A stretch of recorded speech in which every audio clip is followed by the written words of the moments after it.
All right, welcome everyone. Chris Petri here. Thanks so much for coming by. Painting in oils. We're going to be having a really fun time. We're going to do this beautiful kind of country scene.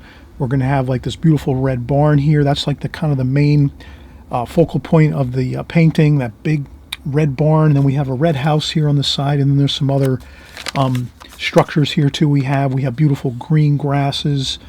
We have some trees, some branches, some twigs. We have a beautiful sky wash we put in, trees in the distance behind the backdrop of the painting, beautiful colors. We're going to show you all the different color mixes you're going to need to do. We're going to have it all here on this painting, on this video. We're going to be working from this photograph, which will be on camera the whole time over here on the right-hand side as we paint. I'll zoom in just a little more so you can kind of see the beautiful details of things. So you can kind of see how we've got a really nice feel for color, warmth, heat. It's a summer day, warm colors mixed with our whites, cool colors from the sky also touching onto the rooftops and some of the facades of these wonderful structures we have here. This is just a wonderful painting to do, and you can do this painting. It's absolutely achievable for anyone just starting out in oil painting. You can kind of see here, this is the entire, I have waxed paper. That's my palette I use by Strathmore. It's a waxed paper. You can mix all your colors right on that. I have it in the comments section below. All my art supplies, I have everything there that you would need. It's very simple. You just check out the links below. You'll see all the supplies we need. But these are all the colors right here. We started out with our whole color wheel of colors, and then we just mixed down everything to the colors that we needed here for this painting.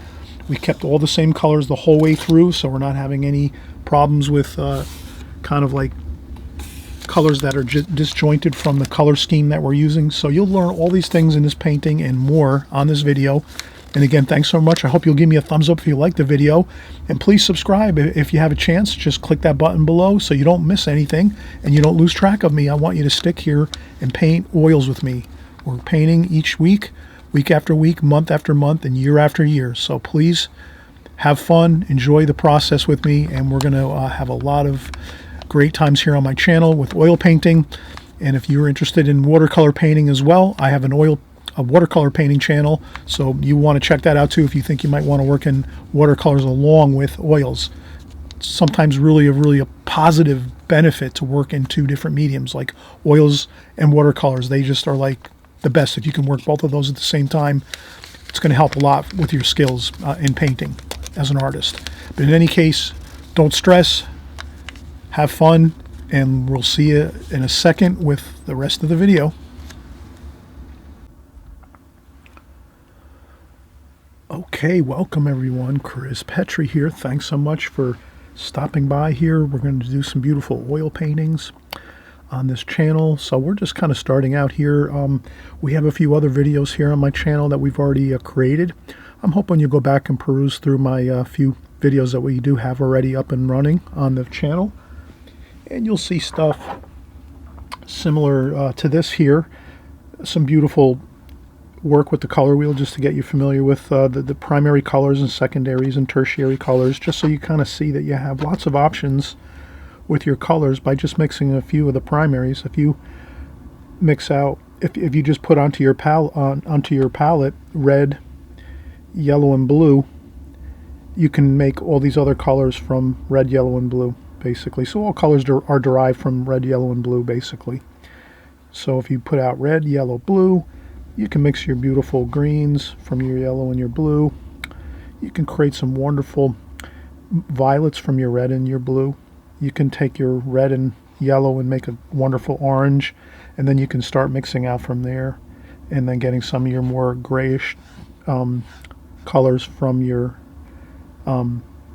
mixing your secondary colors together. So when you mix, this is a really one of my favorites, is taking the green and the blue and making a blue green. Look how beautiful the blue green looks. It's like a nice grayish color with some cooler grays in there, and some warm grays are great too. So yellow and green create some warm grays. So you have just so much options with your color. So these are some of the other videos we did, and some work with just some color swatches I think we have on there. as well as we talk about priming your canvas. So in this painting we won't prime our canvas. We'll just start out with our hardboard. We'll work right with the white of this canvas here on our hardboard, but you can certainly, when you want to, add some brown, burnt umber, and French ultramarine blue and make different variations, lighter and darker tones on your paper. Maybe like a half a tone between white and black.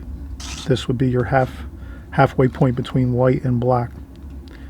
And you'll see how that's a beautiful warm, and it kind of matches the tonal value of your standard, just some plain old cardboard from cardboard boxes. You'll see how that's similar. If you squint your eyes, and you'll see that it's similar in tone. Not exact, but close. And of course we did a beautiful Venice scene in Italy with the water and a man in a boat and the beautiful distant shoreline, sunrise, the feeling of sunrise, the warm sky, the beautiful sparkling of water here. So you'll see that we're going to create a lot of beautiful paintings and compositions here as we go. And now we're just going to shift into something a little different, more of a beautiful countryside type of feeling, like maybe a farmhouse, or maybe just a couple beautiful homes and things like that along the countryside. Maybe there's an ocean behind the trees. Maybe this is near the coast. You kind of make it up as you go in your mind. You just have fun, enjoy the ideas of what you're creating, your paintings. So the first thing we do is we just get real basic with this here. I have all of my materials and supplies are down below in the comment section. I hope you just won't think that I'm going to show you all these things and I don't have it down below. So down below in the comment section, sometimes you have to click on the word more and it shows you all of the links. But I have links to Amazon for all these art supplies. So brushes, paints, our wax paper, which is the for our palette, and then our hardboard canvases here. So all this and more is down below if you need to check that out to start working on gathering some supplies for yourself. But we're just having a fun time doing oils, no pressure. We don't want to get involved with too much detail. I always mention that if you're kind of just starting out with like another medium. So let's say you're coming from my watercolor channel and you are going to try out some oils. You just go real simple in the beginning. Your main focus is just having fun, enjoying it, having the experience start out being really enjoyable and fun. And then as you go, maybe 6 months to a year, if you're still interested and you're working with the oils, then you get into more minutiae and more details. And then you might figure out, oh, you know what, I want some extra brushes. I might want some extra colors, things like that. Or you might be doing some more research, whatever it is. But in the beginning, just have fun with it. Just get some basic things going so that you don't get overwhelmed with trying to research too much and get the, I guess they call it the analysis paralysis type of thing going, where it becomes overwhelming because we're looking into things too much and trying to, get into all of the finer details of things, when we just really, in the beginning, we just want to stay really basic, real simple, having like a lot of fun, and that's really a good way to go. So I'm going to look at the painting and say, well, how are we going to create these colors? We can take any of our colors that we have here with the Artisan, Winsor Newton Artisan colors. These are water mixable oil colors, so there's no, I'm just using water like we would with watercolor painting and the paint, and that's it. And we won't use a lot of water, just a little tiny bit to rinse our brush off and maybe thin down the paint just a tiny bit in the beginning when we're first starting on the canvas. So let's just, I usually go with my paints. I usually use, like, on one side of the palette for watercolors, I'll always have maybe my warm colors on the left and my cool colors on the right. So I kind of stick with that same idea. So maybe I'll just kind of start out here and put out some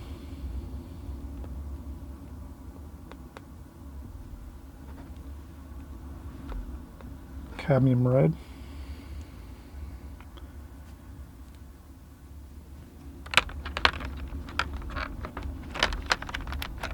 Alizarin crimson.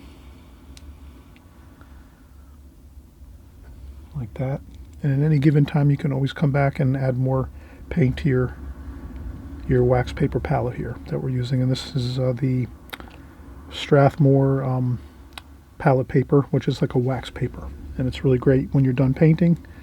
You can scrape off your paint. What I usually do to save my paint, if it's, you know, if there's a good chunk of paint left on my wax paper, what I do is I take a palette knife like this, and then I take a small vitamin container and I take that and open it up, and I grab the red and put the leftover red in a vitamin container like this. And this way I don't waste my paint. So if you're done painting and you have a little left over, enough that you think you want to save it, you just put it into a vitamin container like that, and put that along the side on your art setup that you have. Maybe you have a little small section you have for yourself in your house where you have your setup for your art, your little studio setup you might have, or maybe you just have a plastic bin, a big plastic bin, and you put all your art supplies in there, and then when you're ready to paint and draw and do some artwork and practice, and you can grab your bin and then open it up and take all your stuff out, put it on a table, work at your table, whatever type of setup you have, and then you can, when you're done, you can pack it all up into the bin, and then you get started again the next time. So it's kind of a fun way to keep things organized. So you know what, I might do a lot of this here. Just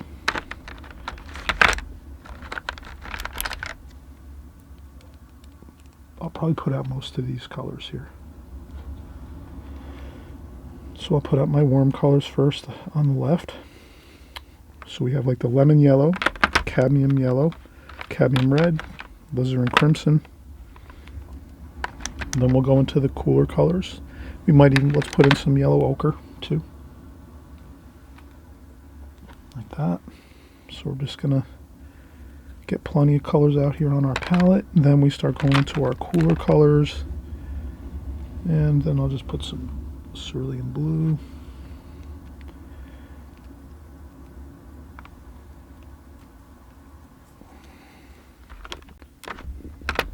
Cerulean blue. French ultramarine blue.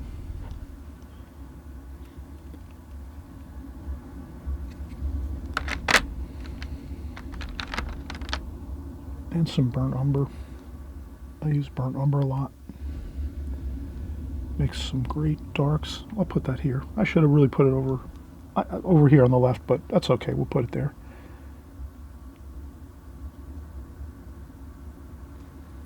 And then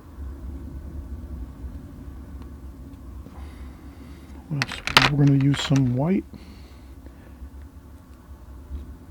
This is titanium white. I'll put quite a bit of that out there. We'll use that to, we're going to use a lot of white actually. You can see in this scene there's quite a bit of white there, so we can use white. We can use this. Actually, when we're painting with oils, we tend to cover over the whole canvas with paint, so we need white instead of leaving white canvas. Although you can leave some of your white canvas show through at times, but most times we're pretty much, the rule is you're always going to cover your whole canvas with paint. So we have all our warm colors, our cool colors here, white, and that's how you see. And then we also, let's use our phthalo green.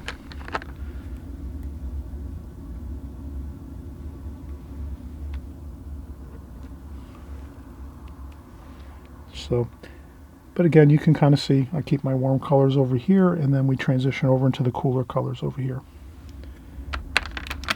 And I'll set this aside now, and then we're just going to have a, let's take our brush here. Before we get our brushes and our paints going, let's just do a quick sketch of this scene. Very, very loosely, not getting too bogged down with details, but just enough to get a little bit of some structure onto the canvas here.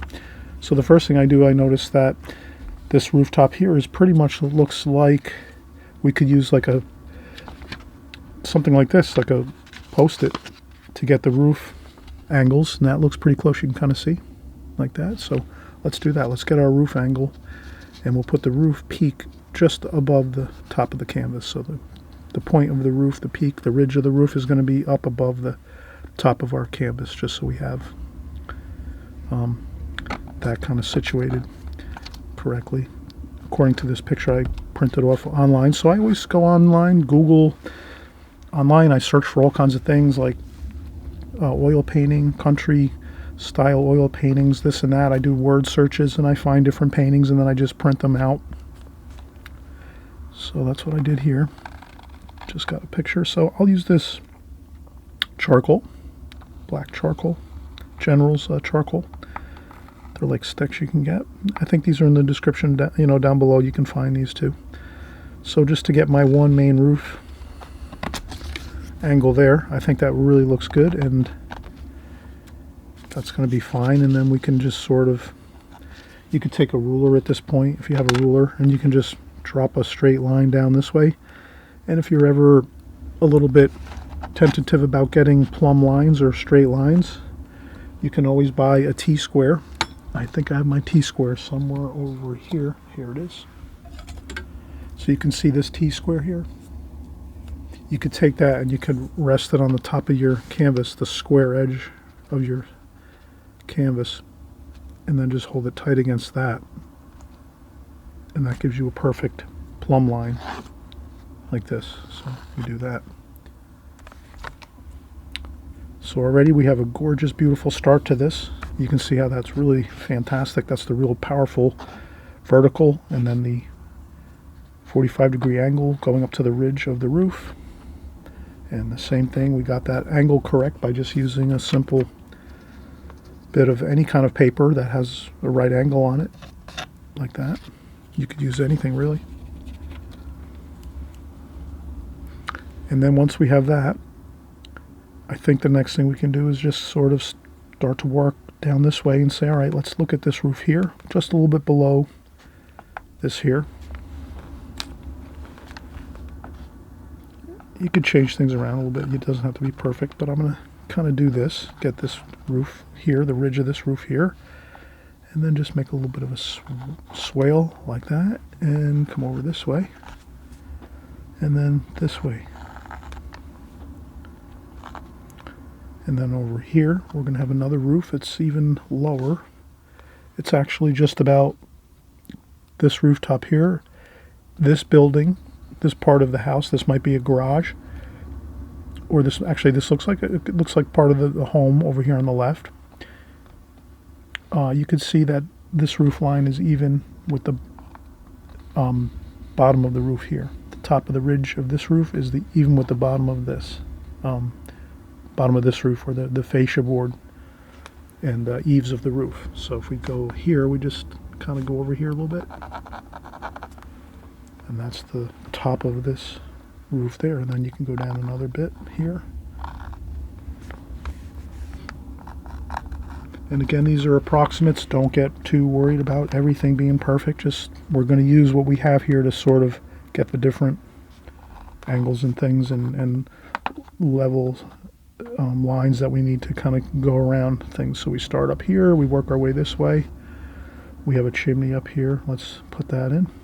We'll just put a rectangle here. Basically a rectangle. Then over here we have another rooftop here. So we're going to go up here with this rooftop like that. And come down this way.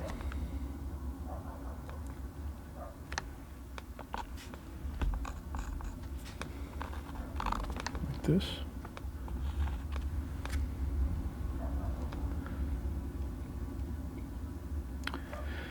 And this goes here, straight on down. Again, if you want to, you can use your T-square. Hold that to your top of your board, and you can get your plumb line going straight down this way.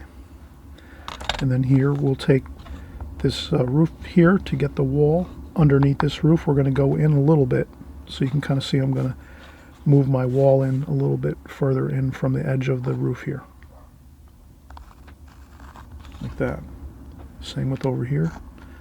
The roof extends beyond the wall. Like that. Same here. And we have this here. And I just have to be careful. I almost rested my T-square ruler into my paint. That's the only thing with oil painting. I think it's a little more, sometimes we can get a little more messy with things. So I'm just going to try to be aware to be very careful with that. And we'll keep going here. So we have let's just get our charcoal drawing in here as best we can. And I think you can kind of see that we're just taking the approach of start in one area, the largest area, maybe the largest subject matter that you have, shape that you have in your picture, which would be this here, the large red barn. And then from there we work down this way to the left over here. And then now we can start working these last few buildings over here. So we pretty much have this all completed. And then maybe over here we'll start with this, and we'll realize that this small area over here, which kind of looks like a bit of a shed roof and feature over here, like a bump out from the barn. So that would be a little bit lower than this and a little bit in from here. And I might take my ruler like this and just give myself the opportunity to use my half-size ruler here just to get a straight line there. And then that looks like a shed roof there on the top of that. Then we have this other house here. This looks like a house. We might put a window in there if we want to. But that's pretty much quite a bit to the left of this peak of the roof here, this ridge. So we're looking pretty good if we go about here like that. That goes up above a little bit here. And then we have another roof here, but we notice that this roof's steeper pitch, and then this roof is a softer pitch like this, you know, less steep. So we'll go with this roof like so, and we're going to make this a softer pitch like this. And we'll just go like this, and we notice that it goes about there, and then it goes about the same this way. And then sometimes you just kind of work this other angle out so that it's kind of the same going here and here.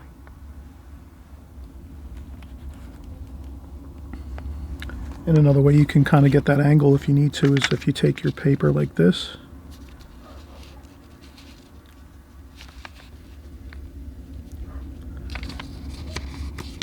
If you're working from something like this, you would come up here like this, and then you can fold your paper over or even make a line on it. So this is something you can do. That'll help you get some more angles if you need to. So you can come over here and look at this and say, okay, it's about like this. Then you can take this and just fold it over and then come up here. And then you can get your angle that way, and then just like that. So sometimes if angles are a little challenging, you know, if you're drawing all the time and drawing a lot of architecture like houses and things like that, you might have an easier time just doing it by feel. But if you need to use some things like this by just doing a little bit of creative tracing, things like that, you'll get it. That's not a problem. And then over here we have another bit of a feature here. Looks like a dormer over here possibly. So we'll take that other roof line like that, like this, and that goes over here like that. And I think that looks good. I think we have all of our roof angles correct and close to what we're looking at here. And now that we have our charcoal on our paper, and again, you can prime your paper first if you want to with like a, you know, like a yellow ochre color, or I use blue. Most of the time I use blue, French ultramarine blue, which is this here, French ultramarine blue, and burnt umber with a little bit of white. And then I make it either a little more toward the blue or a little more toward the warm earth color, brown, with a little bit of white to prime the canvases. But if you don't want to, we can, and I like to work with the white canvas too, so I use both methods. But this is pretty much looking fine. We have trees over here, and I think we're all set. We're pretty much ready to ready to paint. All right, so let's take a quick break. It's always good after you've done some drawing and you've concentrated a lot and you've worked out your angles, and we've kind of spent about 20 minutes here already creating our charcoal drawing. That's a perfect time to take a break. Stretch a little bit, relax. If you stand up while you're working, then you might sit down and relax for 5-10 minutes. Or if you're sitting, you can stand up and stretch a little bit, whatever it is. You know, you're the artist, you're going to figure out what you want to do while you're going to take your break. But it is good. Take 5-10 minutes, just kind of get your concentration level relaxed. And then when you come back, you'll feel more ready to start doing the painting portion and start really focusing on what we're doing here. All right, let's come back in a second.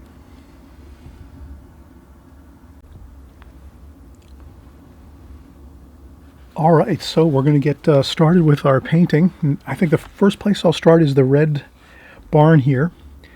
That seems to be that's the place we started our drawing, and I think that's the prominent dark in the painting. Kind of seems like the real prominent part of the whole composition. So I'm going to grab some cadmium red, some alizarin crimson.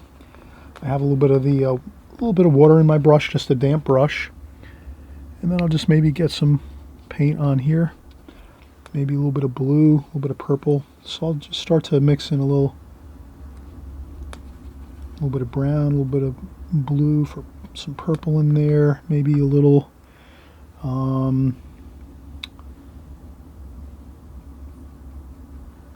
cerulean, a little bit of green.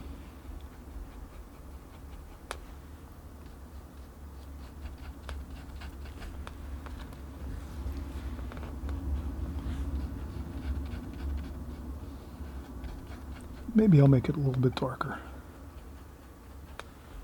than what we're seeing in the picture. It's pretty dark in the picture there.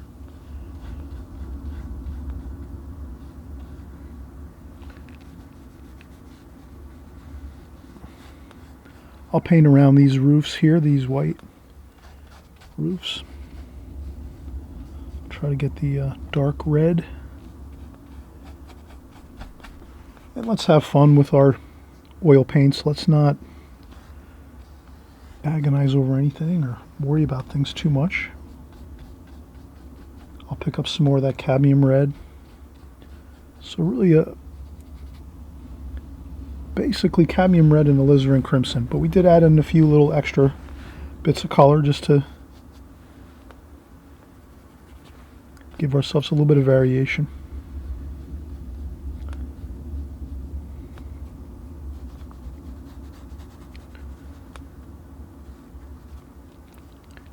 I just carefully keep a watch on where I had my pencil drawing, so that we had that little shed roof over here on the side here.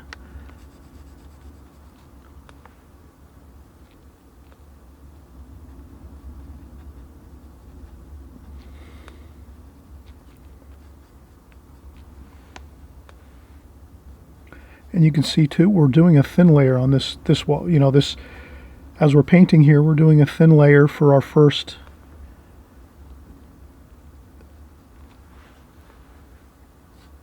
bit of starting up the painting. We're going to go with thinner layers. A bit of red in here, just so we have a little color there. We're going to mix around the colors. Over here, we'd notice we have a decent amount of red over here.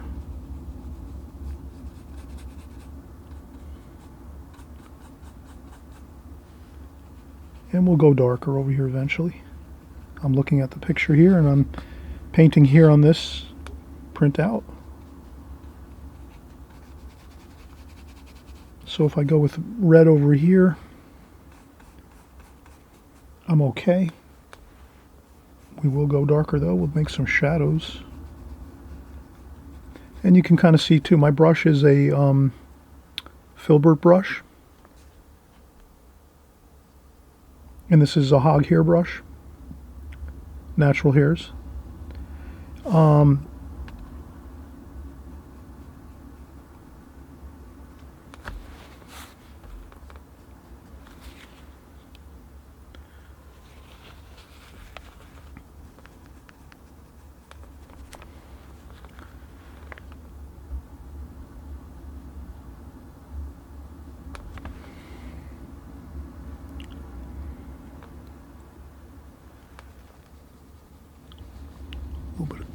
dark under there. We're going to go with darker tones, tonal values under here.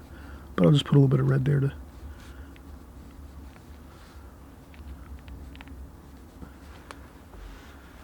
just to sort of get the feel for things, what we're doing here. Some trees here. So maybe I'll just put a little bit of red here, get things started.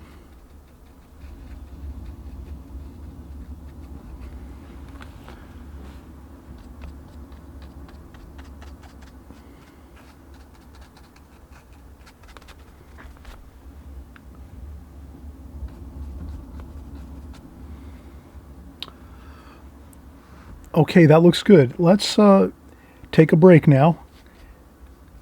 We're going to let this kind of dry a little bit. We're hoping that we can go over with a couple, or at least one more bit of color on top of this. So if we let this dry a little bit, maybe half an hour to an hour, it should just be a little bit more tacky and dry. And then if we do decide to go over with some more thicker paint brush strokes, we should be fine. I think we could even go over it now and it probably wouldn't be a big deal. But when we're layering with oil painting, we sort of, it's probably to our benefit if we let it set up a little bit and maybe dry just a little bit for maybe like a half an hour to an hour, and then we can come back. Maybe I'll even try a little bit of a blow dryer to see if that might work, just to get this a little bit drier than what it is now. And I think that's good. All right, so let's take a quick break. The next thing we'll do is, you know what, even let's keep working here, because I think what we can do is I'll rinse my brush off, dry off a little bit of the water. Maybe we can start getting in some of our greens. So I'm going to take some of that yellow ochre, some of the phthalo green, some of the cadmium lemon yellow, a little bit of the brown, burnt umber. So as we mix our greens, we kind of can't go wrong with using blue, cerulean blue, mixed with the yellow ochre. And then for the cooler greens, maybe in the shadows, and then some of the cadmium lemon yellow. That's for the more, maybe the greens that are in light, more in the sunny areas where there's some more sunlight. And again, the phthalo green could be in the darker areas, maybe a little bit of blue, a little bit of French ultramarine blue for the shadowy areas for the greens. And a little bit of burnt umber too, to kind of just give things a little bit of a more earthy type feel for the greens. So I think that should be good. If we mix up these little bits of color for our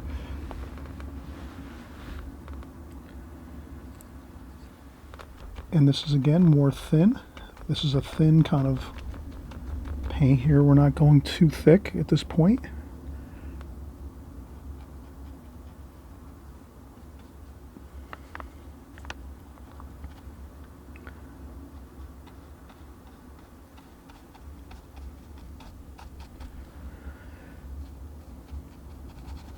Of course, we can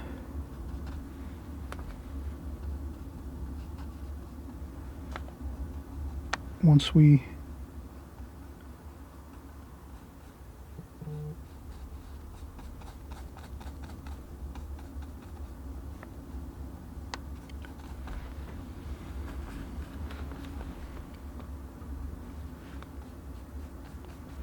maybe a little more bluish green for here. This might be a little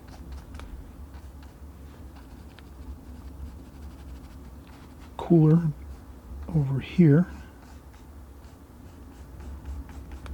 And you can always remember you can add lights over your darks when you're creating your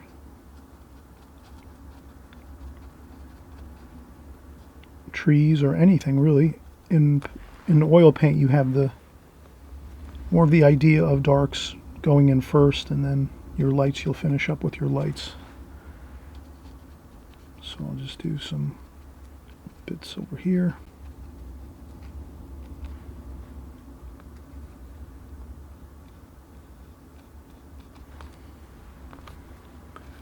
So we'll get more in depth with the trees and the tree shapes and the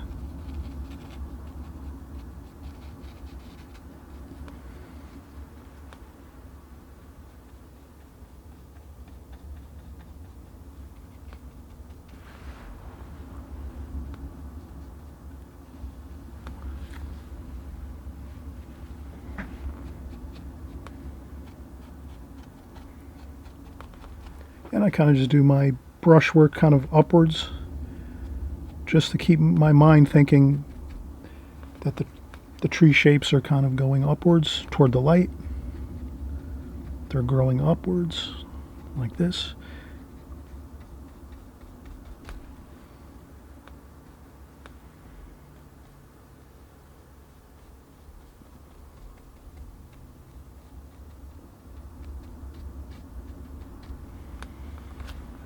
Okay, looking good, and then I'll add just a touch of water here.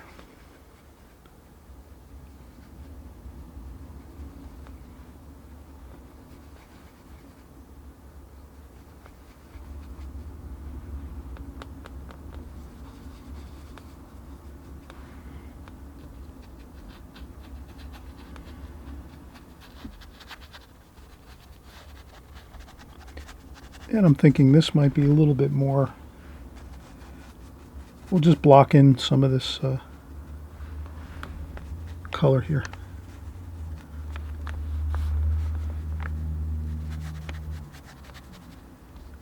And we're going to go over it with some lighter, more like maybe some more cadmium lemon yellow. Some mixing in some of the white to get some more of lighter values. But for right now,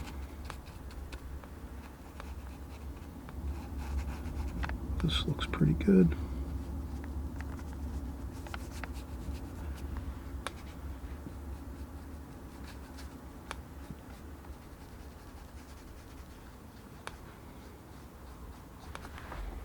Okay, so now you're seeing the kind of the game plan of what we're doing here. We're just blocking in some of the greens all through here, in the background, behind the in the middle distance to the further distance, the trees behind the barn and the houses here, these farmhouses. So once we block those in, we can get into more details. We can make some more lighter colors, some thicker paint on top. But as long as we get the basic concept of where we want everything blocked in, we're fine. And then you'll see that this is very light. So here all these areas are pretty light, so we'll be going over that with lighter colors. We'll be mixing white into some of our other colors, using repeating colors as well. So probably all the colors that we're using now, we're just going to keep using the same colors throughout the whole painting. That's one of the things with oil painting. Kind of works the same with any medium, whether it's watercolor, acrylics, pastels. In your artwork, you're just going to want to sort of have the repeating colors happening to keep your painting looking very harmonious and pleasant looking. We wouldn't create all of these colors and then all of a sudden we're just going to go in with a lot of the, let's say, the cadmium yellow. This is the cadmium lemon yellow. We're going to use quite a bit of that. And yes, we might use a tiny touch of this yellow here, cadmium yellow. However, we're sticking with these colors that we started with, and that's what we're just going to work the whole painting through with these colors, and we're not going to get any kind of more paints from our paint set out. We're just going to leave the original colors we had that you saw in the beginning, and these are all the colors we're just going to continually use, and we'll even work in and pick up some of these colors right out of this area here to mix in with our white paint. We'll mix some reds in here too, so we'll have some different interesting colors that we're going to mix on top of this. But let's take a quick break, let this set up a little bit, and then I think we'll be ready to go over with another layer of paint.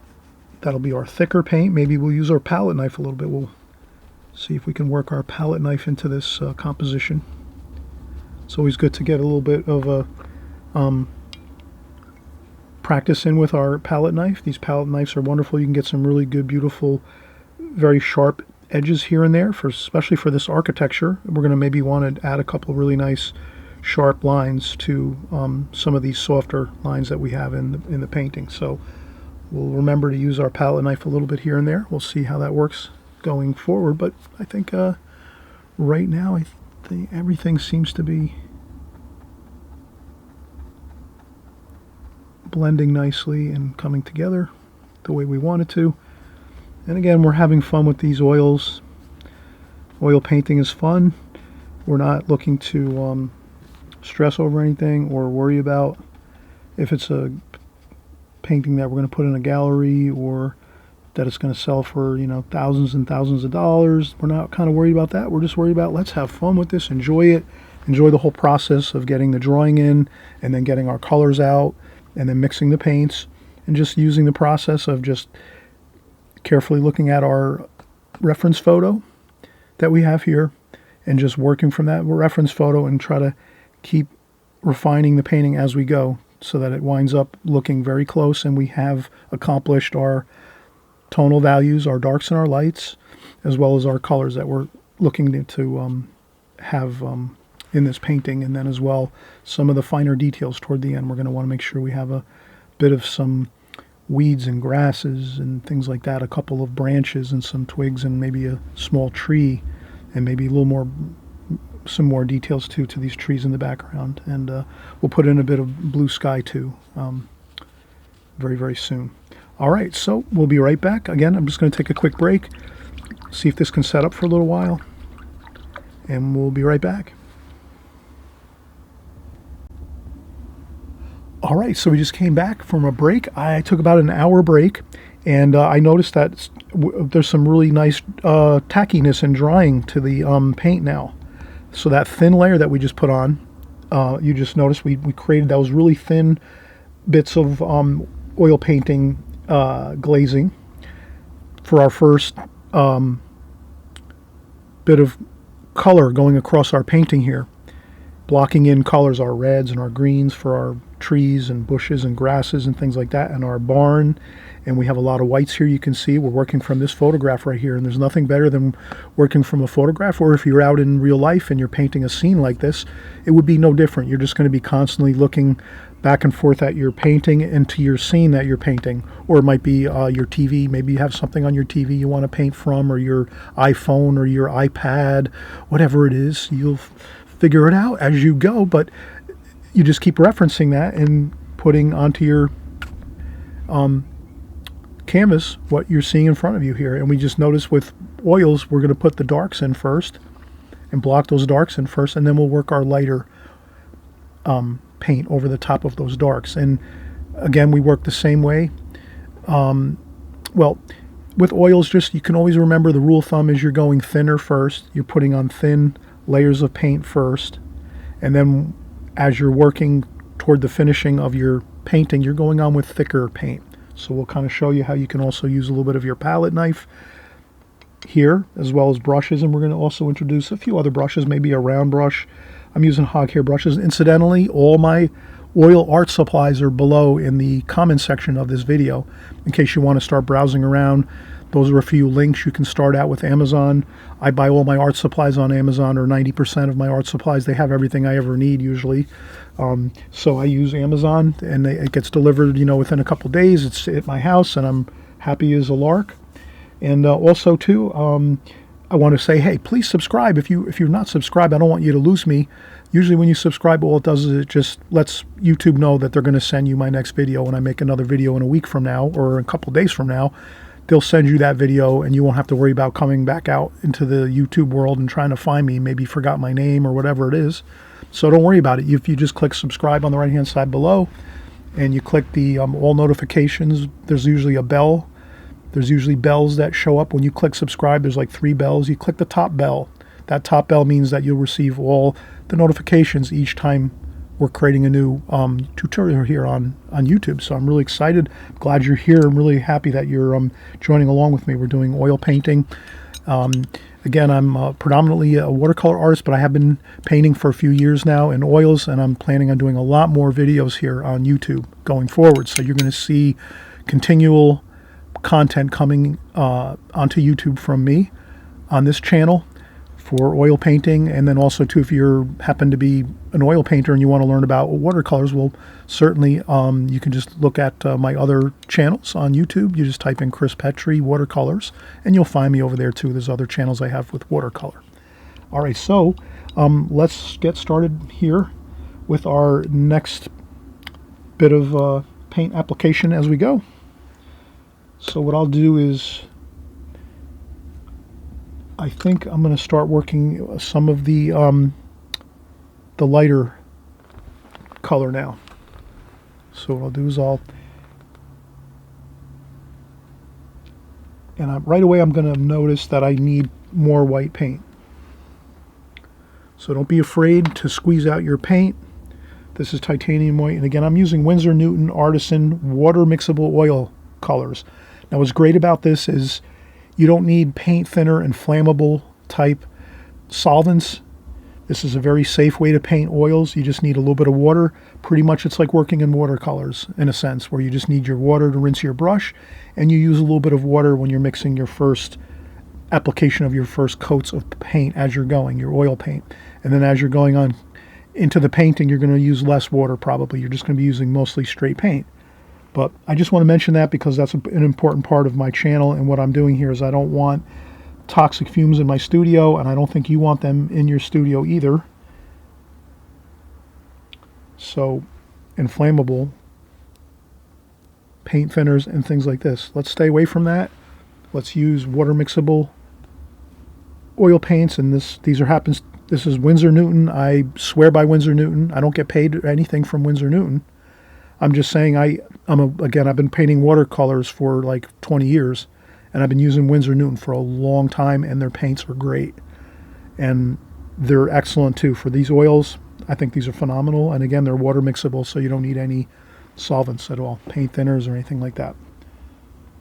So I just wanted to put out some more white here because I know we're going to need quite a bit. As you can see, we have quite a bit of area in this painting where we're going to need white. So let's just start right over here. I just want to get that white going here. And you can see I did add a little bit of the red. So I have a little bit of red, a little bit of that, a little bit of the blue. So we're going to have a little bit of the blue color there.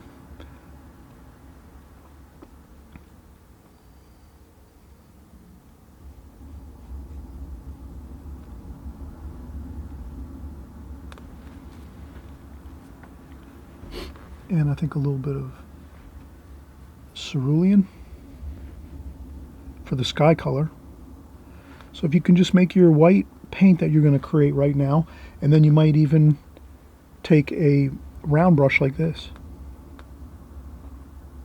with a finer point. You can see how working with this filbert brush, you can kind of see how it's quite a bit larger. Now if we get this smaller round brush into the mix now as we're working, you'll notice you'll get a little better control of finer points of, finer lines. So now I will get a little bit of a finer line here.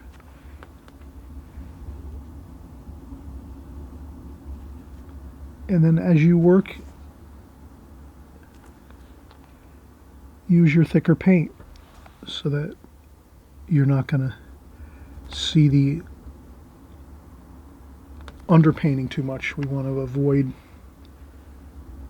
having too much of the underpainting showing. Okay. So that looks really good. We have that completed. Let's come over here and let's... Now, as we work from the left to the right, I tend to be, always conscious of working from left to right because I'm right-handed. So, I can rest my hand on parts of the canvas that are dry so that I have more control of my brush. So if you can kind of think about it that way, if you're left-handed, you'd want to go work right to left like this. And a lot of this is dry and tacky now, so you can actually rest your hand and your finger actually on the painting as you're going from right to left if you're painting left-handed. Again, I'm right-handed, so I'm going to be thinking, okay, I'm going to work this way. Sometimes too, if you have to, there's other ways you can work where you can use, like, I've somewhere in my studio I have a curtain rod. I use a curtain rod to rest on my table, and I rest my hand on the curtain rod. I don't have it right now. I don't see it. I'll have to find it maybe the next break. But you can also use things like, you can use another paintbrush. So I have a paintbrush like this. I can rest this paintbrush on my table like this, and then rest my hand on top of that so that I'm not leaning in an area that might be wet. So if you have to go in and you have wet paint, you can always rest something like a paintbrush or a curtain rod, whatever you can find, and then you can do that. You can do some finer work where you don't have to rest your hand on your paint that is still wet. So let's keep working now. Let's work into our next section here. What I think I will do though is I'm going to rinse off my brush now, my small round brush, and I'll grab some of these darks here. I want to start working in some of these darks maybe. So I'll grab some blue and some brown. So I think French ultramarine blue and brown. And then what I like to do is I use paper towels, and then I want to like dry off take some paint off my brush like this, and then I can come over here and get a little bit of red like that. And then what I'm going to do is I'm going to refer back to I'm going to refer right back to this here. I'm going to start blocking in these darks. Can you see that? I definitely want to start getting those darks in at this point. And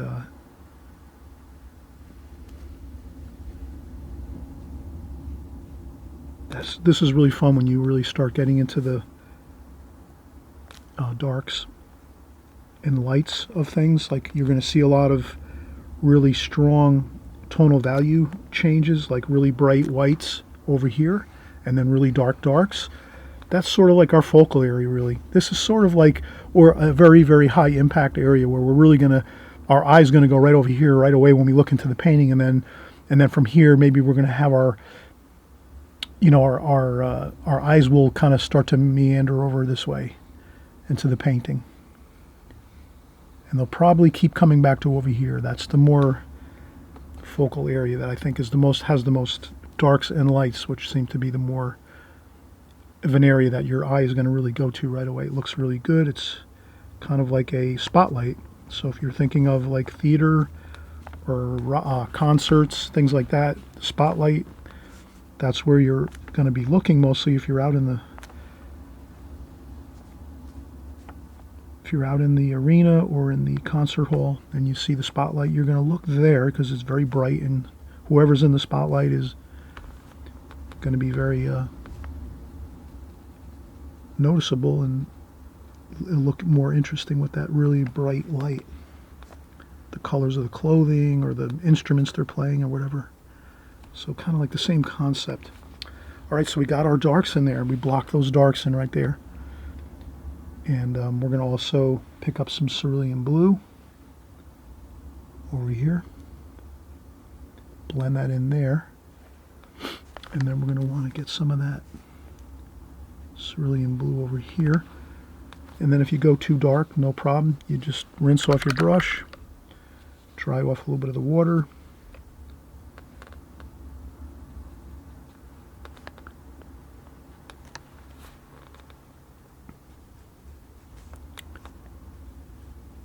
And then we're just going to blend that in.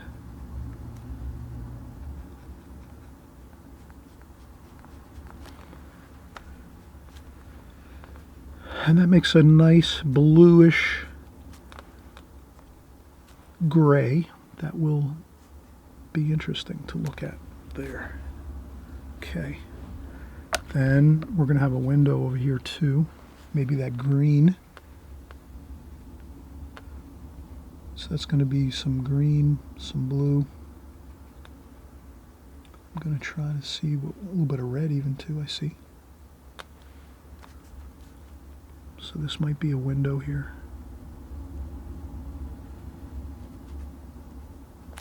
Like that.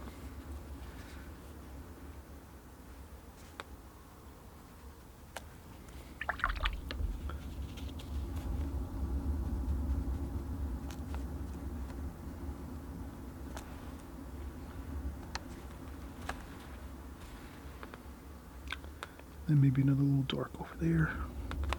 But I think that's pretty good right now. So we have this area blocked in. We're going to need some more white in here. Let's block in some of this white. So we'll keep working on this section here.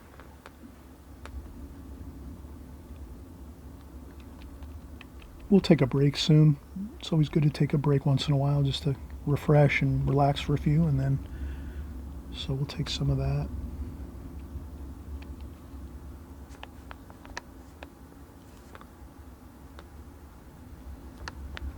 And notice this is thicker now. I'm going on with thicker paint.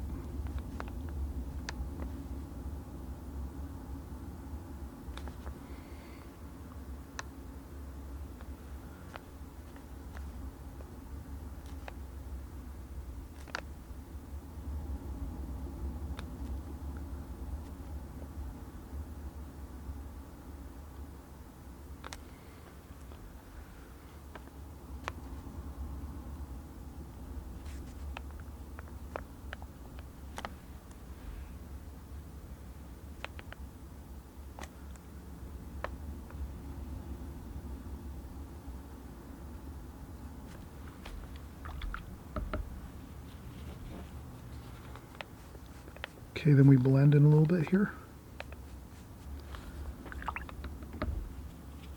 And then we can get more precise as we go. We'll make the bottom, maybe this is a window here. We'll make that window the bottom there.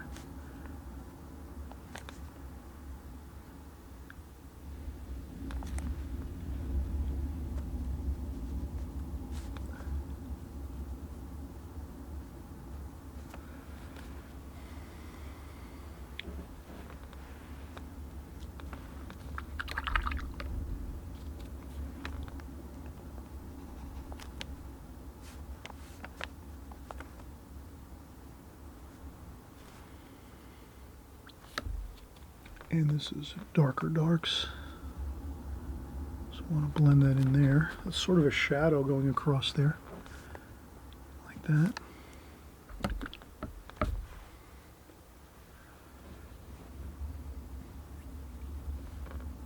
And then let's just keep working here. Let's make some... Wow, look how good that looks. Straight cadmium red right here. And that gives us that look of really bright sunlight.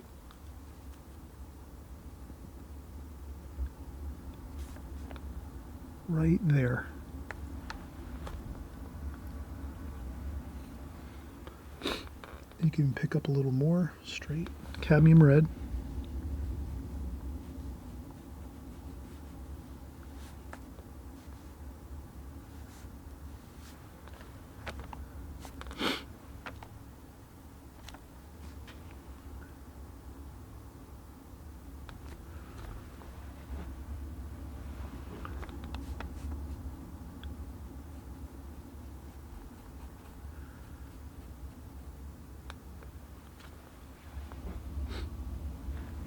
Okay.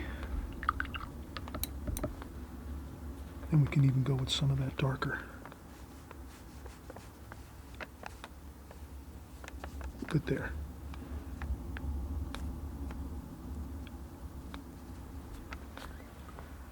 And I don't worry about this over here. This is tape. I'm going to lift off this tape. So I did tape around the entire canvas. So once we get completed with the painting, we'll lift off the tape and you see how much better it's going to look. But you don't want to be trying to paint up to a line. Like if you're going to, for oil painting, it's just better to put a bit of tape around your canvas. It's up to you personally, but I think it does work nice if you put some tape on there. I will add a little bit of that red in here just to kind of mingle those colors a little bit.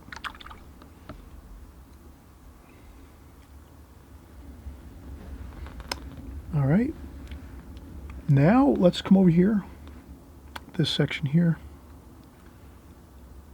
more white. Maybe we'll make this a cooler bit of white over here. Maybe we'll take our paper towel, just take off some of that paint off the brush, and pick up a little bit of that blue.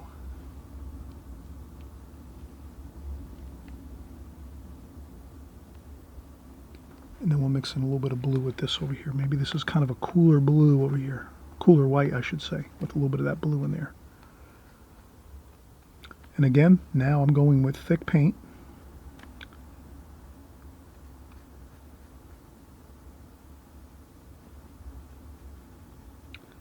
And we remember we will go over with another glazing of paint with our, the plants, weeds, grasses, bits of trees, things like this. We're going to go over that area here at the bottom of the painting. So right now I just want to get this wall in.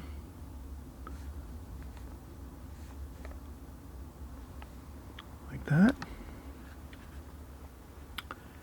And maybe I'll add just a touch of maybe cadmium yellow there. A little bit of warmth there.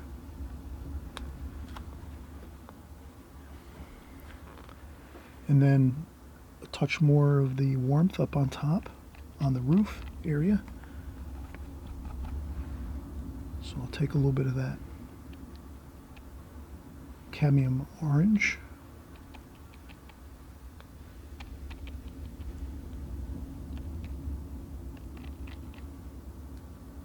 Predominantly white, but yes, we have some of that cadmium orange in there. And that's going to feel like that roof.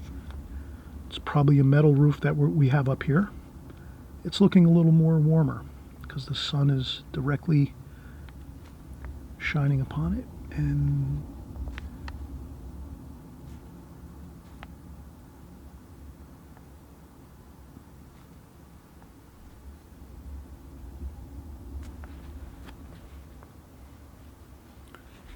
looks good. And we're going to come back and put a shadow underneath this in a little while, but we're going to keep working our colors over here. What I'll do here is we're going to mix up a little bit of white with yellow and red. So we're going to take this here, maybe we'll come down here a little bit. So we're going to have a little more white over here. And we'll take some lemon yellow and some cadmium yellow and a little bit of red. A little more cadmium yellow. So you try to get your color mixed the way you want it. A little bit more lemony yellow there too. So now you can kind of see I've mixed quite a bit of white, and then I just added a touch of a little cad red, a little bit of cadmium yellow, a little bit of cadmium yellow lemon to get kind of that lemony yellow color here.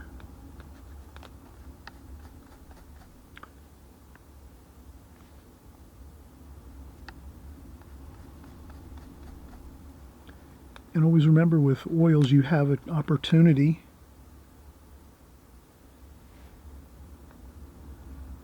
to come back in a little while and adjust some of your lines, make some sharper lines if you need to. You'll need to maybe brush up a couple details. Not a problem. When you're working with oils, you'll have all the opportunity you need. As much time as you need, you'll have that with oils. Okay, so I'm kind of getting this in here. I'm noticing maybe there's a little more red, so I need to pick up a little more red.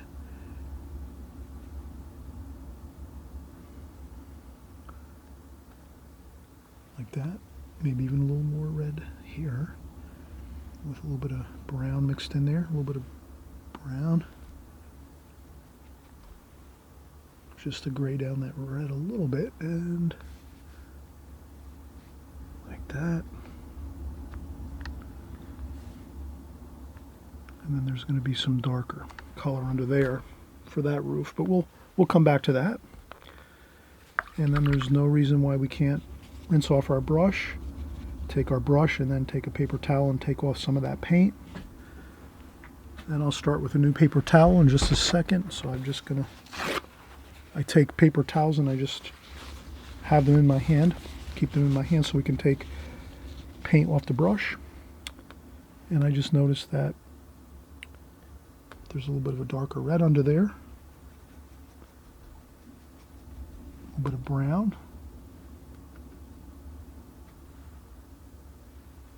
More brown, a little more blue, a little bit of French ultramarine blue and burnt umber to make a good dark for our shadow under here. So we can get that shadow under there now, like that.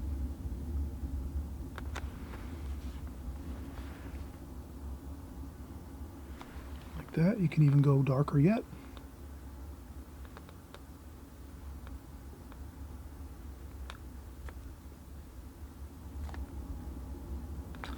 And that's where you can also take a palette knife,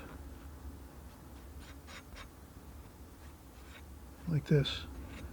Get yourself a little bit of paint on the back of the palette knife, a little roll of paint, and you can just sort of set that up like that and do a little quick dark there if you want to.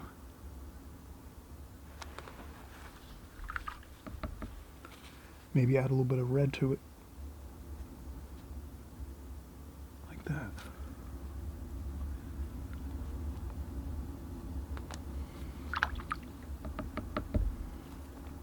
And then pull some of that color down in here.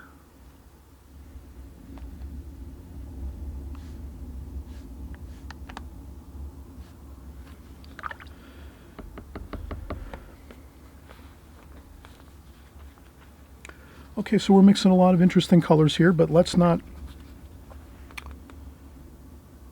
worry about that too much now. We've got that area completed. Let's keep moving along here. So now I'm just taking some of this white, just blending it out a little bit, mixing it out, thinning it out just a little bit. Like actually all I did was I took my round brush here. So I took my round brush with damp water in there from rinsing it off, and then I just went in and mixed my white a little bit to get it thinned out just a tiny bit. That's all. And then now I'm going to come right in over here and I'm going to block this in. And you can block this in with this brush, or you could even go back to this brush here too if you wanted to. If you wanted to get this area blocked in faster, you can always do that too. You can use a larger brush. Maybe we'll do that. Maybe we'll just get this brush. Good, there we go. We've got all the paint out of that brush for the most part. And we'll pick up this filbert brush we were using before, and now we can pick up a lot more paint and just start getting that thick paint on now. Because remember before we said your first coat of paint is thin, and now as we get to this part where we're finishing up and getting our final bits of paint on the canvas here, we're going to use the thick paint. So I'm going in here with thick paint.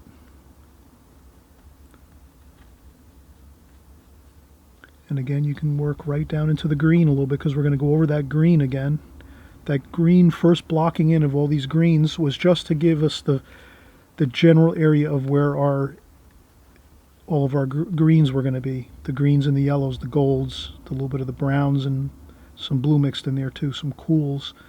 But essentially that's just our block in to start with. And then now, as we're working in our final thicker paints going over top now,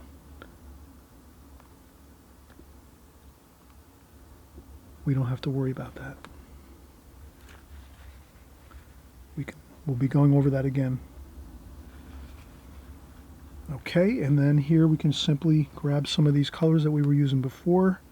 So I'm going to take some of that gold, even some of the green over here. We'll put some of that green.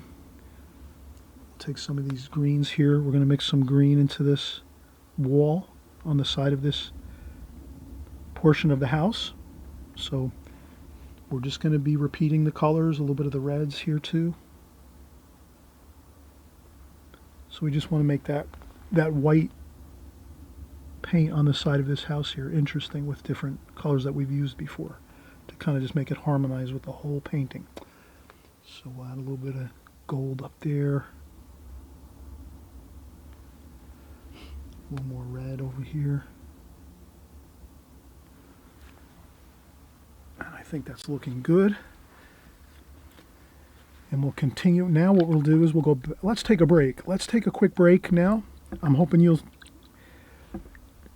trust me on this, that when you're working in oils, or even if you are coming from watercolors, now you're trying out some oil painting. It's kind of the same thing you'll hear me always say on my watercolor channel, that we're always taking a break every 20 minutes or so, just to, and you might say, well, you know, Chris, I could work an hour or two and I don't need a break. That's fine. You can do that too. Everyone's different. I'm not saying everyone needs to do exactly what I'm saying, but I tend to think that most people can benefit from a break. You know, generally, you know, maybe every 20 minutes, 15, 20 minutes, maybe a half an hour, maybe even an hour. Maybe you're going to take a break once every hour. That's fine too.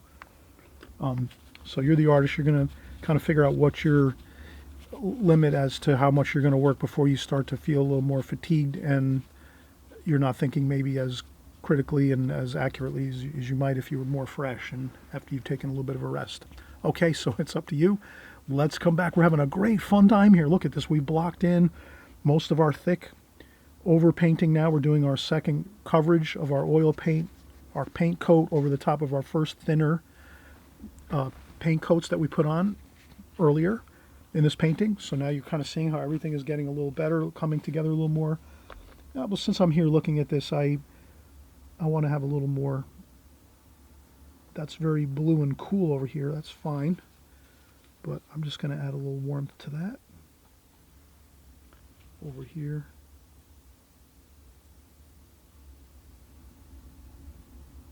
Like that too.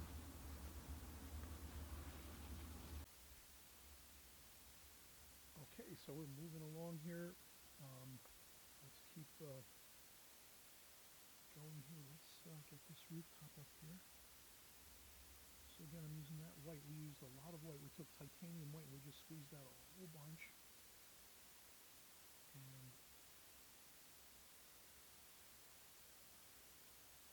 we're going to get that rooftop up here.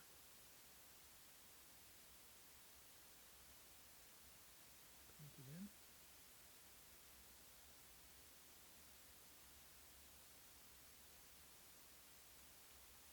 And the same thing over here. It might be a little more of a bit of lemon yellow and some of that orangey yellow over here on this side. So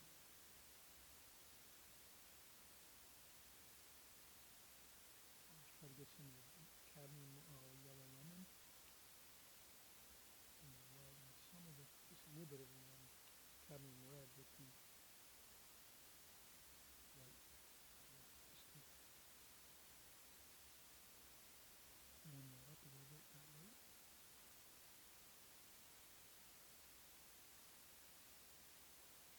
Like that.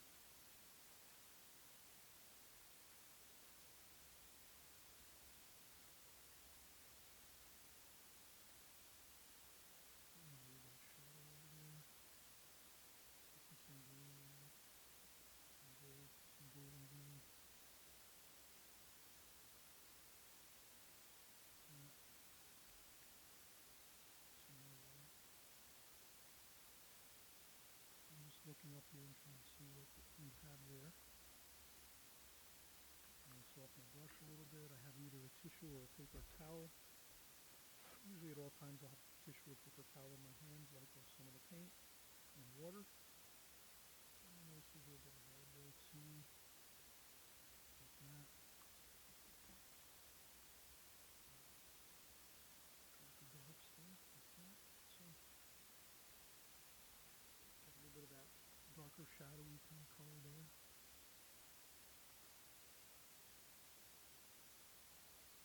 We can always block in some more red. And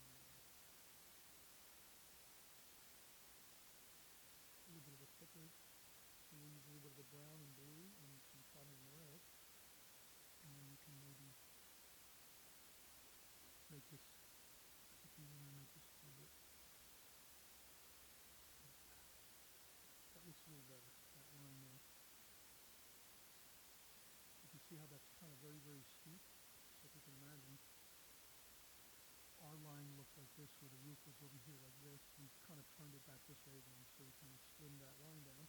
And that's simply just grabbing some of the red, alizarin crimson, cadmium red. You pick up a little bit of the brown, and a little bit of the blue maybe even too. And get that a little bit darker, and you just get a better angle on that. You know, that bit right there. And you never see it because we're going over with thick paint. That's all. And then I notice there's some more greenish. So I use that same color with a little bit of green. Pick up some of that. Some of the green.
Okay, well, we are back. I apologize for my audio. I think my microphone battery went on the fritz, ran out of juice, so I plugged in a new battery into my microphone, and it's working fine now. So I apologize that you probably lost volume a little bit there for a few minutes, maybe for 10 or 15 minutes. I don't know how long it was, but I try to monitor these things as best I can, but sometimes it just gets away from me. Apologize.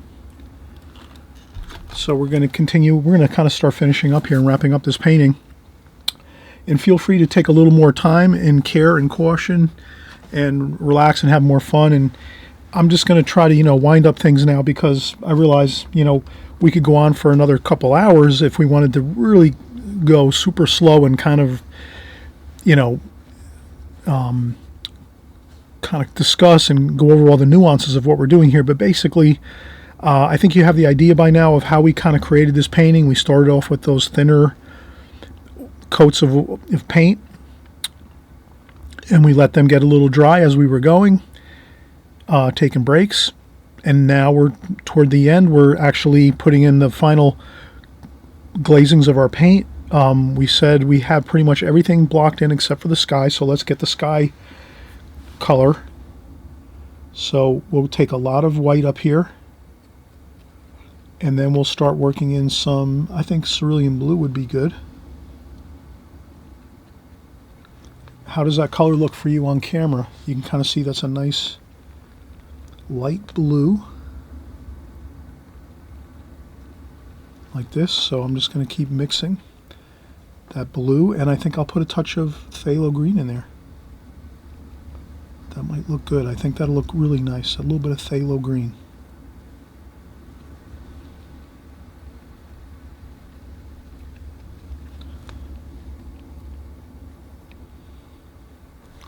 Let's try that. Oh, that looks great.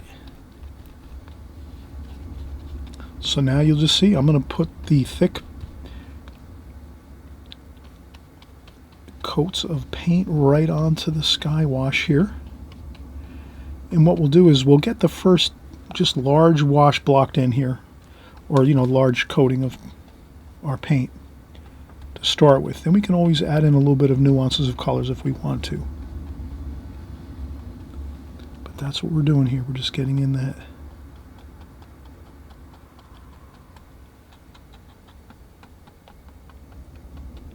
And you could tap in some colors here and there,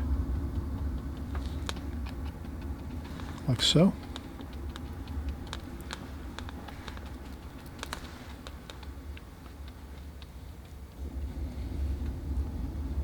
Okay, we have plenty of white here. We'll mix a little more of that. So we had cerulean blue and a little touch of phthalo green.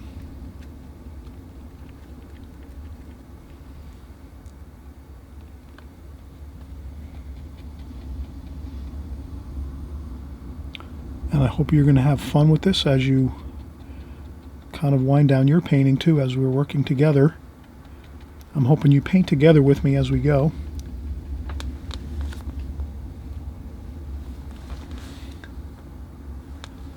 I do think that looks like a really good color for the sky, like a nice blue with just a hint of that phthalo green.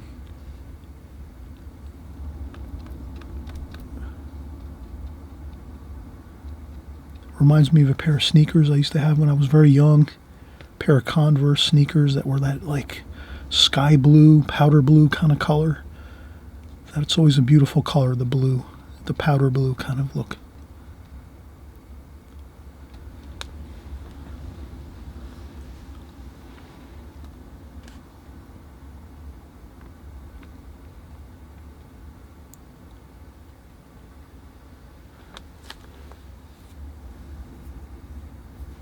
Okay, now that we have that powder blue in there, we will add a touch of it here and there.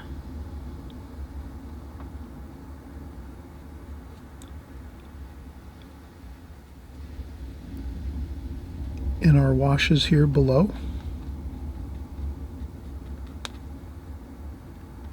Even on our rooftops here that we created the colors of. But you just notice if you add these colors into your washes around the entire painting, you will see a harmony that happens with your colors, and that's what we want. We want harmony in our colors with our, at least that. Always remember that. You want harmony with your colors when you're doing your paintings. You want to avoid like that blotchy, disharmonious color pattern in your painting where you might have painted for half your painting with a set bit of colors, and then you say, oh, I have a good idea. I'm going to grab another 2 or 3 colors out of my box of paint tubes, and you start putting other colors. That's a real issue, a problem that you have to avoid. But you know, when I first started painting, I did the same thing too. I wanted to add lots of beautiful colors in there, and sometimes I would, in the middle of my painting, I would add new colors that I would have new tube paint colors into my watercolor paintings. And then I realized after looking at them for a while, so you're the artist, you're going to realize this, that if you can kind of stick to a color scheme that you start with, and then you just follow it all the way through to the end of your painting, you're going to have a much more pleasant looking, positive, pleasing looking painting that's going to really read well and look beautiful. So I'm hoping you'll stick with me on this and trust me on that. Having 20 years of painting experience in the art, this is one thing I can definitely guarantee you, that you're going to have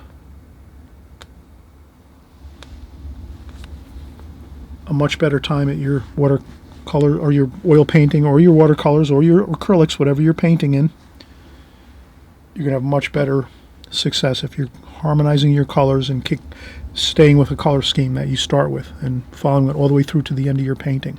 All right, so we have a really, everything is coming together now. Let's change our water bucket, because I have quite a bit of a murky looking water bucket. I'll just show you what it kind of looks like right now. See how white that is? We've been using a lot of white paint.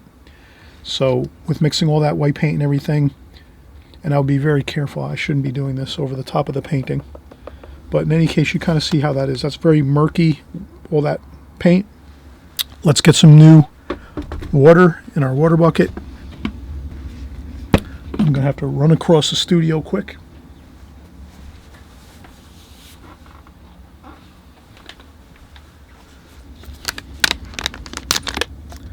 Okay, some more fresh water in the water bucket.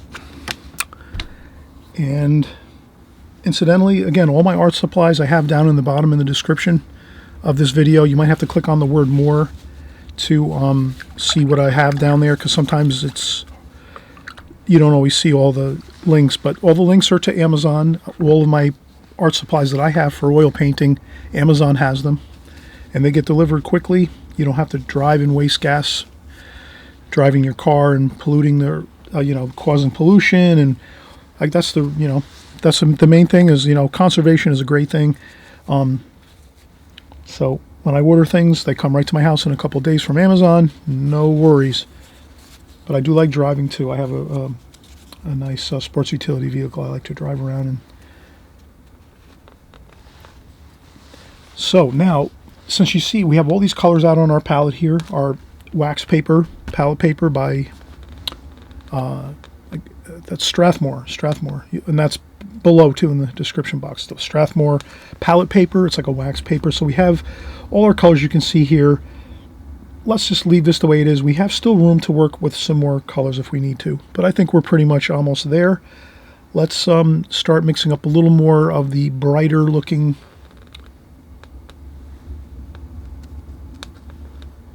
greens. So that's the cadmium lemon yellow, yellow ochre. I'm just looking here. Yellow ochre, a little bit of phthalo green. Okay, I'll put a little bit of that phthalo green there with a little bit of the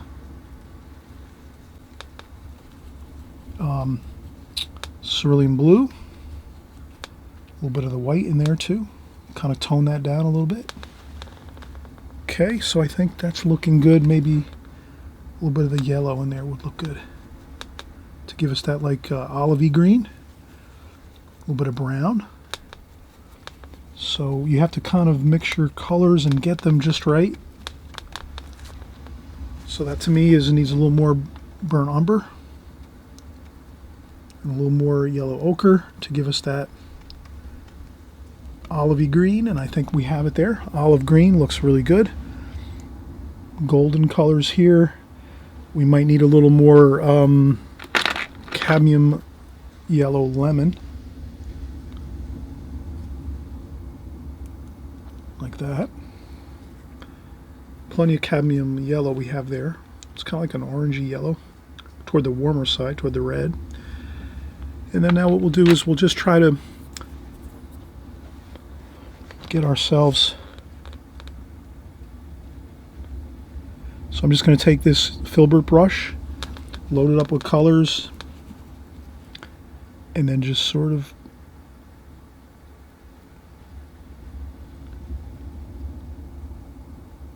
just make some leaf forms going upwards like this. I want to leave blue sky there though.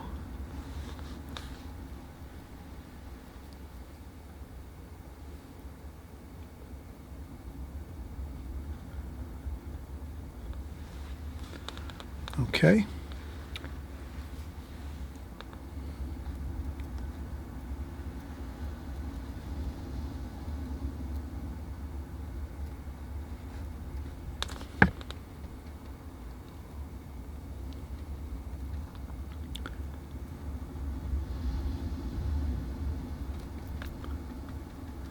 Okay, a little bit of the darker green we leave under there. Then we pick up some more of this golden color. That's too much, no problem. A little bit here and there. If it's too dark, you know, not a problem. You could always take your palette knife if you wanted to, and a little bit of some tissue or paper towel, and you could scrape up a little bit of this here. Okay, you can scrape up a little bit with your palette knife if you need to once in a while on your painting. A little bit of that lemon yellow, cadmium lemon yellow. Maybe we want to have a little more lemony yellow there. Good, I think that's fine.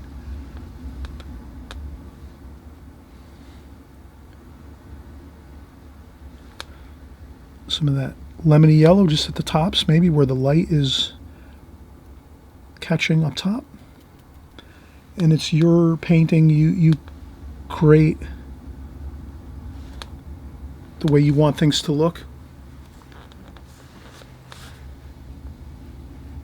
You can blend a little more if you don't like the spottier kind of look to it. You can blend a little bit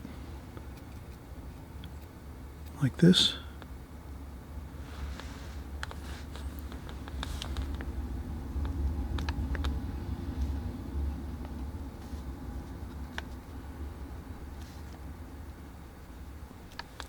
Okay.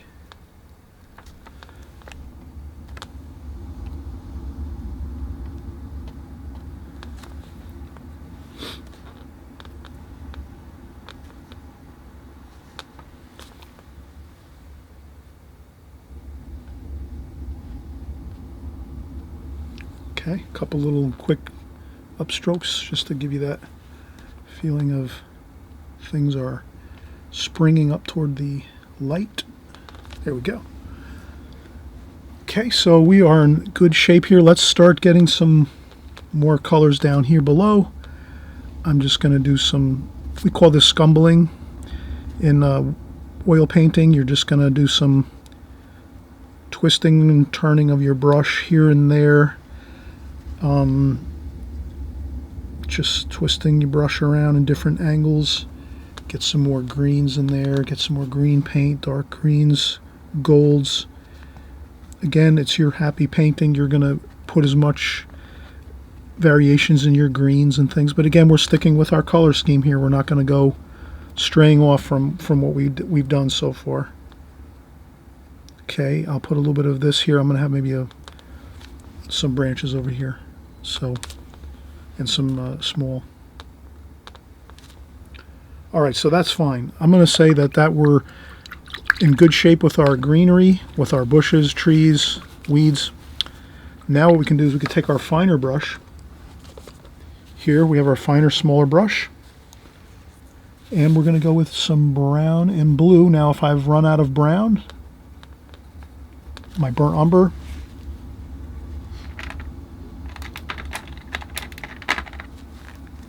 I grab my burnt umber tube of paint. We'll squeeze out a little more burnt umber. I don't want to go too thin, so I'm going to leave this pretty much straight paint. Maybe I'll add a touch of white to that. Make it a little lighter. And let's see if we can get a couple tree. Here I'm going to use a really light touch. I'm going to hold my brush about almost, this is like, normally this might be the size of a pencil. This brush is not, it's a little larger than a pencil, let's say. So you can kind of see how my brush is a little bit larger than a pencil, but I want to hold it up high like this.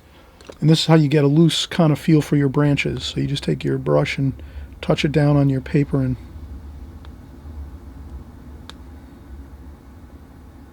do that. So I'm making a little branch or two, just like this.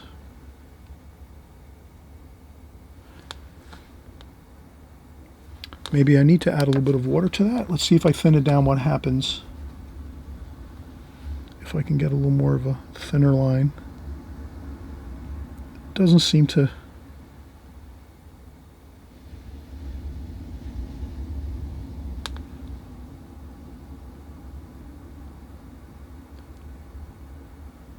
Okay, so just a couple branches.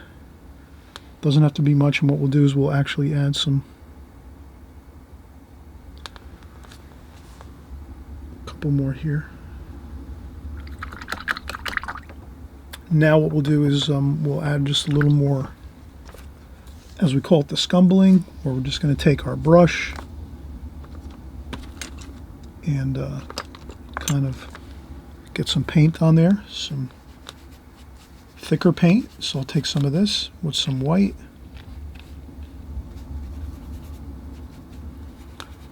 Some green. And let's just do a little.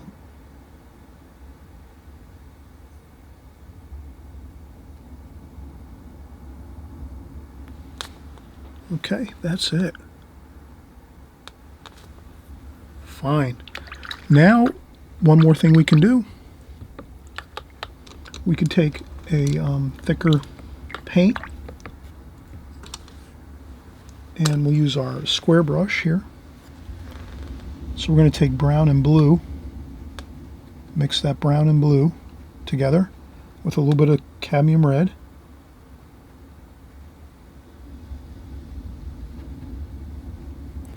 And then what we'll do is we're going to create some windows. Let's get a couple windows in here. Let's see how that works. Okay, so I'm thinking maybe even a door or two. I'm going to say let's put a door here.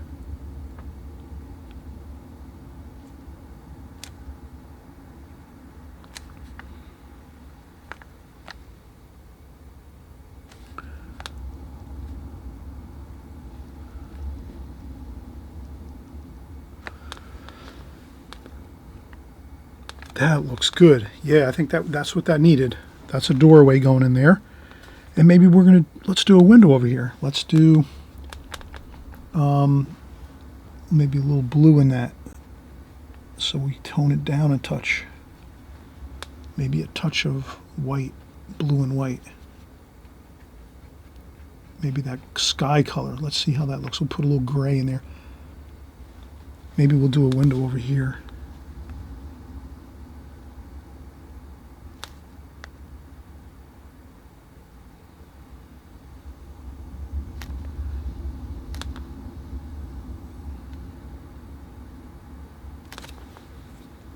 That looks good. Maybe we'll do a window over here.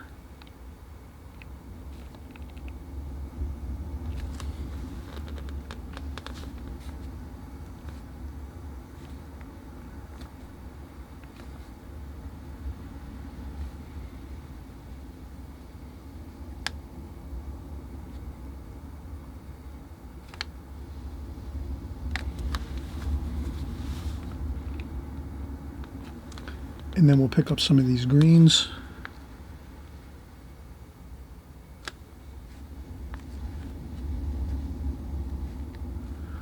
Mix a little bit of the greens into the black. That black, well, you know, it's almost black. It's, you know, it's the burnt umber and French ultramarine blue, which is really dark with some cadmium red. So we want to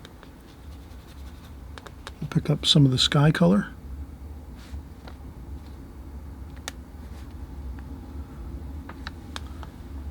Just a few little bits of detail there.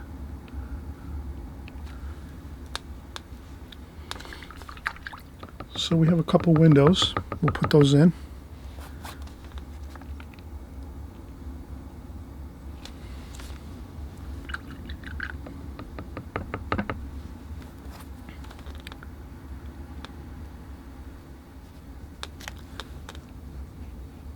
You could put darker, a little bit darker up top.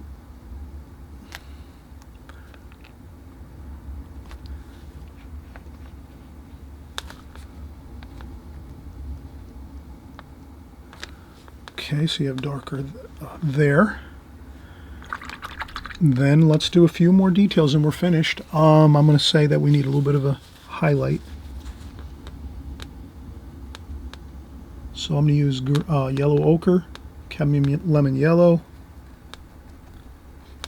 and a little bit of cerulean blue. I'm just going to put a little bit of a shadow there, like that. A little bit of blue. So I rinse off the brush, dry off some of the paint off on a tissue. Take a little more of that cerulean blue, just to have a little shadow under there. Happy shadow under the eaves of the roof over here. Like that. That looks good.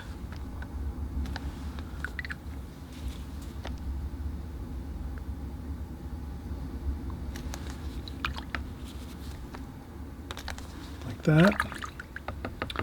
And then the same over here too. I think we need some shadowing under here. We'll take some of the greens. So we're going to repeat the colors again. That will actually help us a lot if we can repeat the same colors that we've been using. Rinse off the brush, dry off the brush. Maybe we need a little darker bit over here.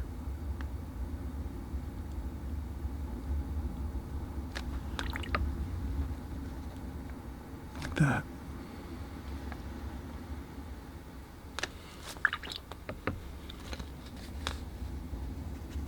So now I'm just looking back and forth at my reference photo to try to just fill in the little bits of details that I may have left out. And that's the fun about oil painting, is you'll have a lot of fun with it. You start out just blocking in your major areas like we did, and then at the very end of the painting, then that's when you go in and you just do these little final touches like we're doing right now.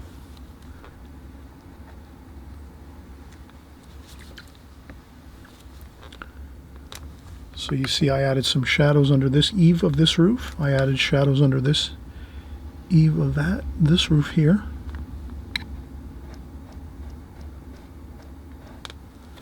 Like that. You can add some of your own little bits of brush strokes and things like that. We have plenty of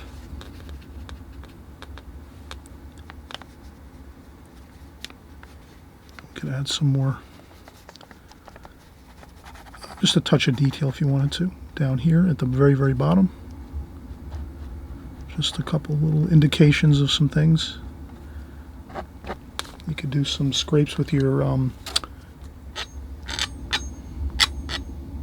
palette knife if you want to just add a couple little bits of scrapes for some weeds. But I think we have a really very, very pleasant looking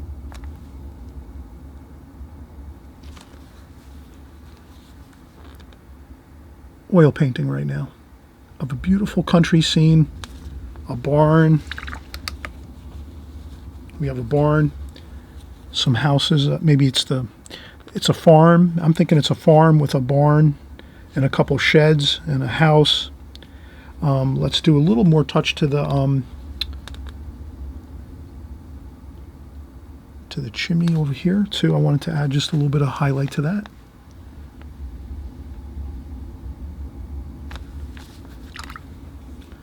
To the chimney, just on the top.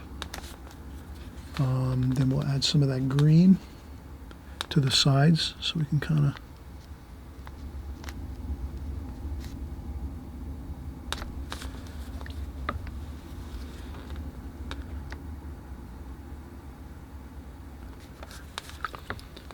then maybe we can add a little bit of orange, red and orange, for a clay pot for the top of the chimney. Maybe a clay color with a little bit of the brown.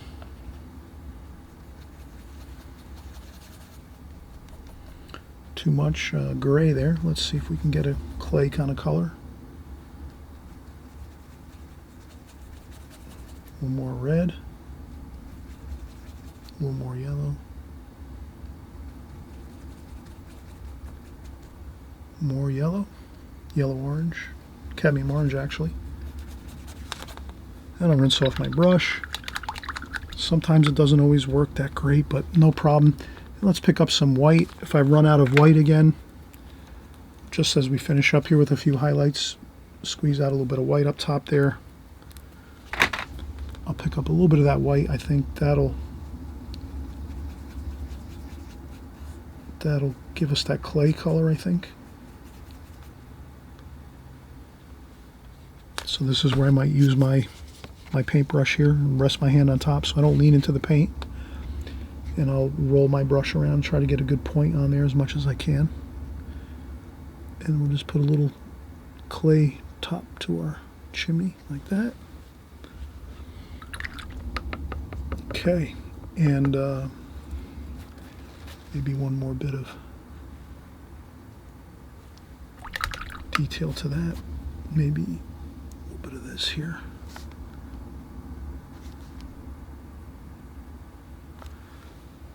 That looks pretty good. Okay, we can sort of at some point same thing here. I'll put my paintbrush here.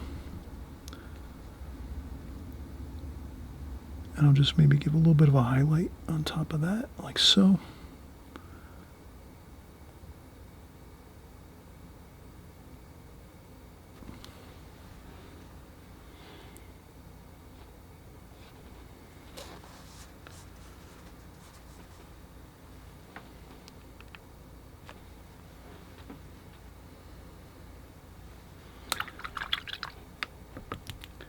And then maybe we'll have a farmer here. Maybe we'll do a figure. Why not? Let's do a farmer.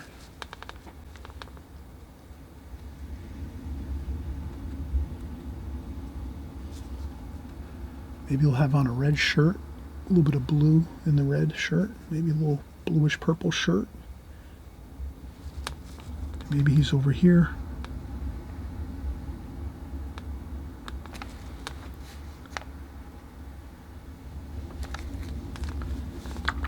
Okay, he's behind the trees over there and bushes. And maybe he's got some darker hair. So we'll put that there.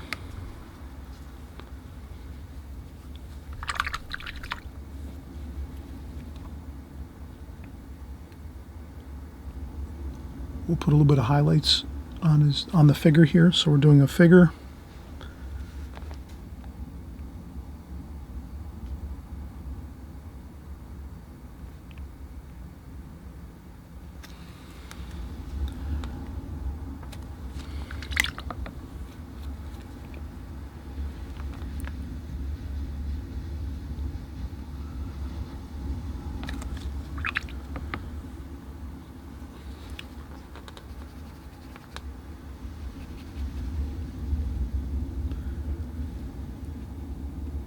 He's got some.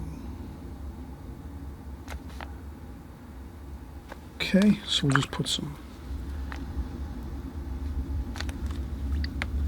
blue jeans on there. Maybe we'll go back in and get a little bit of green and just so he's sort of behind the trees a little bit and things.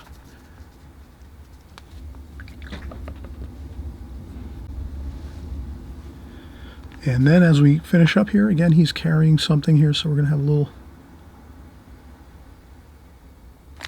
something there, just something interesting, a figure in this painting.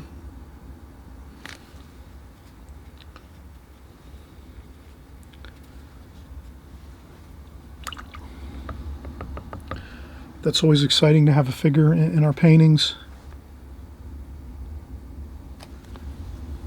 And again, you could add just a couple bits of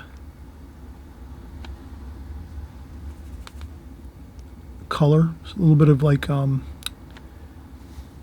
color accents here and there. This is darker though. This is going to stay dark there. And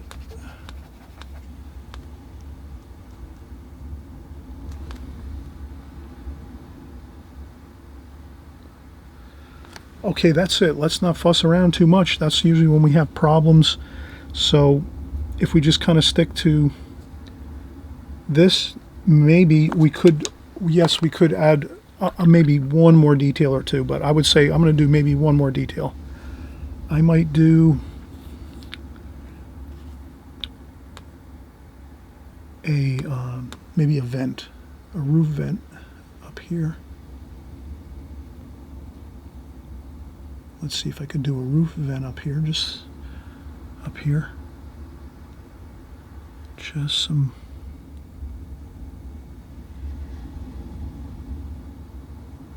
like this. Like that.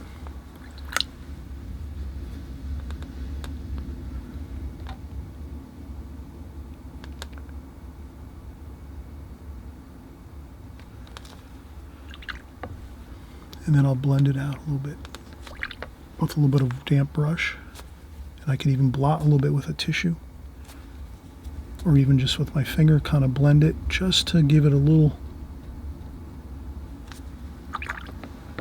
just to show that there's a vent up top here in this peak of this roof over here.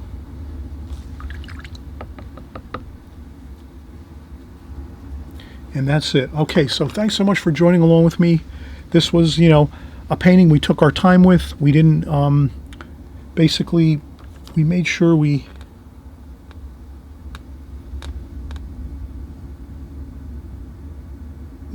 got some details in here and there.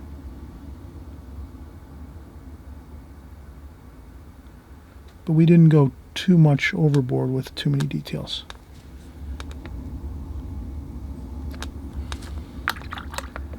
And we got in the beginning we blocked everything in, as you recall. We blocked in our major thin glazings of oil paint on the beginning of the video, and then we worked on top of our thinner glazes with thicker paint to be able to get this result at the end of the painting, where we were adding on thicker bits of paint here and there as we went through with our trees, some of the paints on our buildings here, our farmhouse, our the barn, and all these different parts of our components of our painting, of our subject matter. And of course, in the final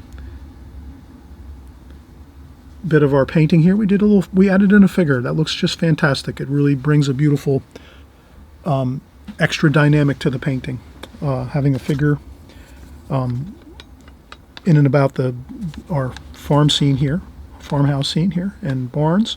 Okay, so we'll see you on the next oil painting. Again, thanks for watching. Please subscribe if you haven't subscribed. Again, if you subscribe, there's nothing more than YouTube will alert you the next time we've created a new video so that you don't miss anything. I want you to make sure you stick with us here for your oil painting. And also, too, if you're interested in watercolor painting, I'm suggesting everyone will work with oils and watercolors as much as you can. If you can use, or if you can create artwork in both mediums, I think you're really going to benefit from that. So I'm hoping you will do that.